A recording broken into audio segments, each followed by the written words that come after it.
Hai sahabat pencinta sejarah dan geopolitik, jumpa lagi di channel kesayangan kita. Kali ini kita akan mengupas sejarah tentang satu negara di Afrika, Republik Demokratik Kongo. Tonton terus video ini sampai habis, jangan di skip, karena kita akan menemukan fakta menarik yang tidak pernah diajarkan dalam pelajaran di sejarah dan tidak pernah diberitakan media mainstream. Jika Anda memiliki ide dan pendapat tentang sejarah dan geopolitik untuk kita diskusikan, sampaikan di kolom komentar.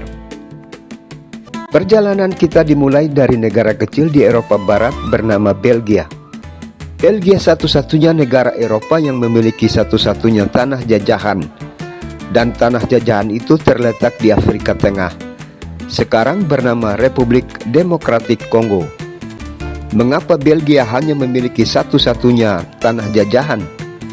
Untuk menelusurinya, kita mulai dari peristiwa Berlin Conference pada tahun 1884.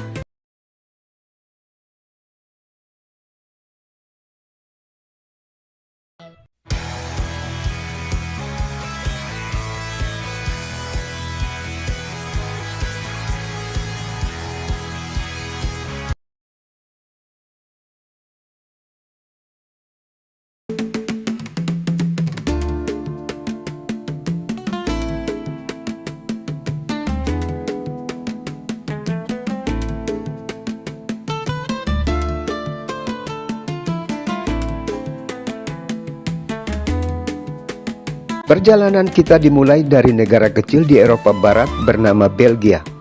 Bila kita melihat peta Eropa Barat, negara kecil Belgia hanya seluas kurang lebih 30.000 km persegi dengan garis pantai yang pendek hanya 65 km di Laut Utara.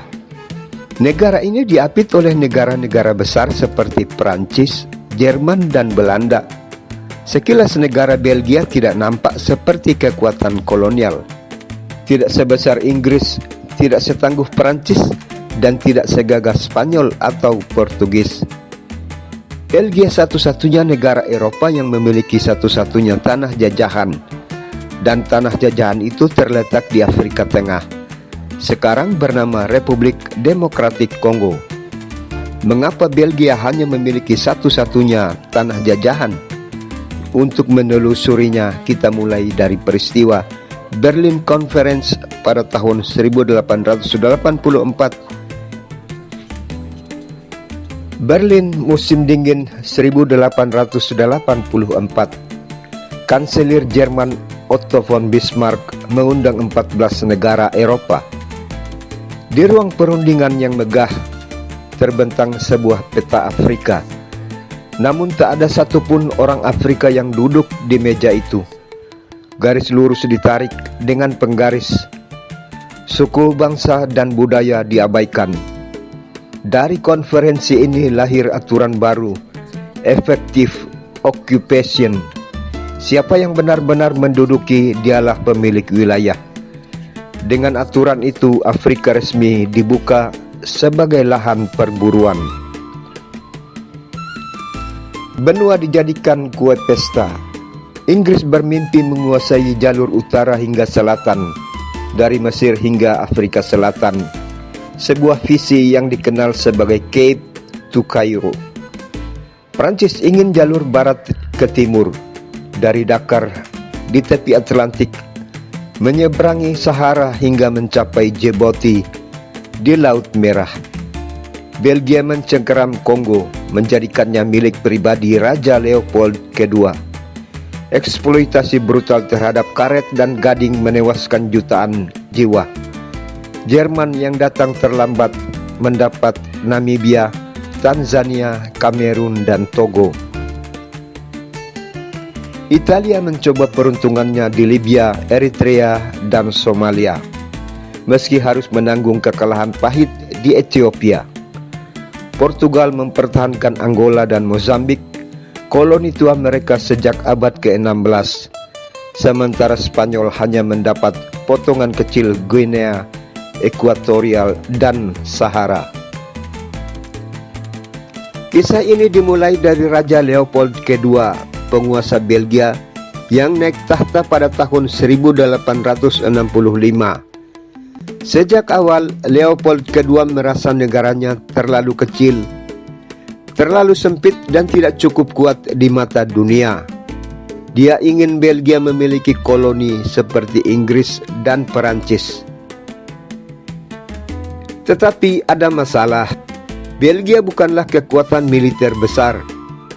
Parlemen Belgia juga ragu untuk terlibat dalam petualangan kolonial. Maka Raja Leopold II mencari cara lain. Dia mulai membangun citra sebagai dermawan yang peduli Afrika. Leopold II membentuk organisasi dengan nama muluk-muluk Asosiasi Internasional untuk Eksplorasi dan Peradaban di Afrika. Kedengarannya mulia, tetapi tujuannya hanyalah mencari tanah jajahan pribadi. Kesempatan emas datang ketika negara-negara Eropa mengadakan konferensi Berlin.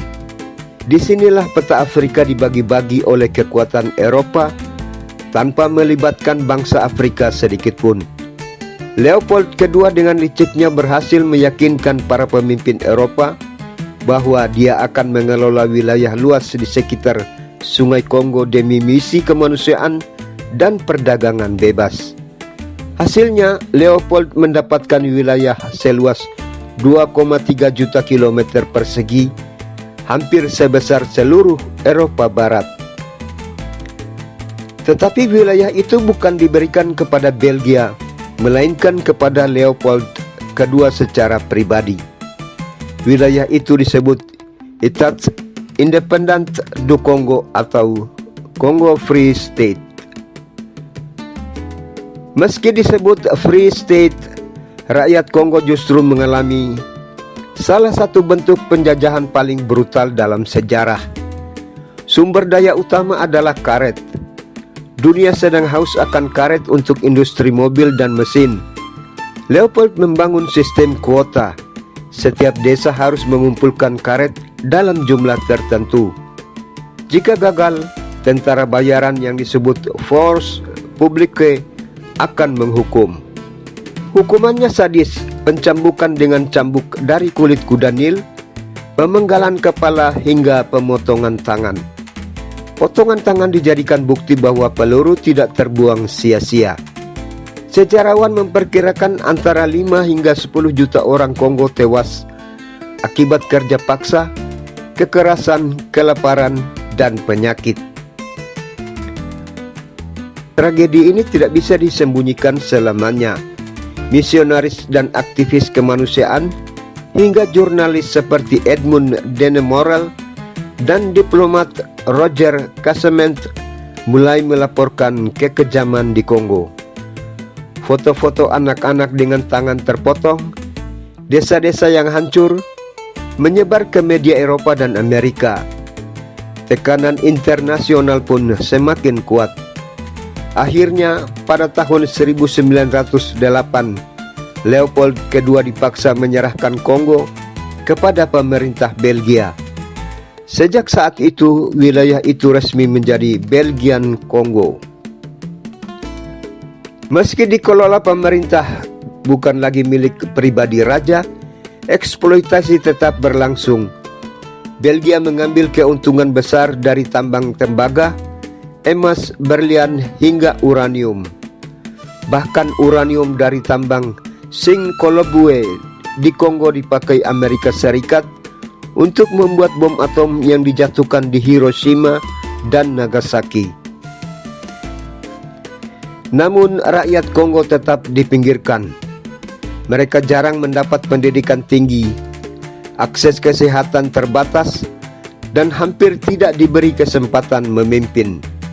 Hingga tahun 1950-an, jumlah orang Kongo yang berhasil menempuh pendidikan universitas bisa dihitung dengan jari. Setelah Perang Dunia Kedua, semangat kemerdekaan merebak di seluruh Afrika.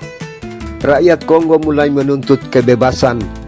Tokoh muda seperti Patrice Lumumba tampil ke depan, menyerukan kemerdekaan penuh dari Belgia.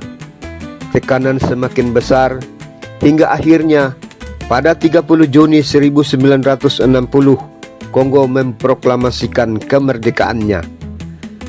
Raja Belgia saat itu, Bedewan pertama, hadir dalam upacara. Dia berpidato panjang seakan ingin mengingatkan jasa Belgia. Tetapi Lumumba dengan lantang membalas, mengingatkan dunia akan penderitaan rakyat Kongo di bawah kolonialisme.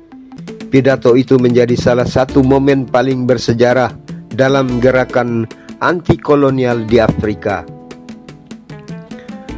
Sayangnya, kemerdekaan tidak serta-merta membawa kedamaian. Kongo terjebak dalam konflik politik, perebutan kekuasaan, dan campur tangan asing. Tokoh besar Patrice Lumumba bahkan dibunuh pada tahun 1961 dalam konspirasi yang melibatkan pihak asing. Kemudian pada tahun 1971 di bawah rezim Mobutu Sese Seko, negara ini berganti nama menjadi Zaire.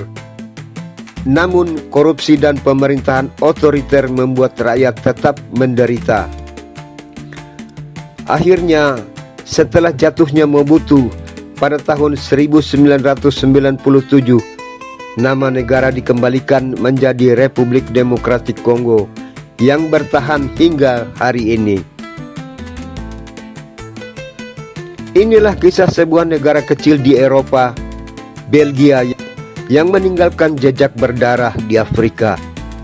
Sejarah kolonial Kongo adalah pengingat betapa ambisi dan keserakahan bisa mengorbankan jutaan nyawa. Pencinta sejarah dan geopolitik, menurut kalian apakah luka kolonialisme seperti ini bisa benar-benar disembuhkan?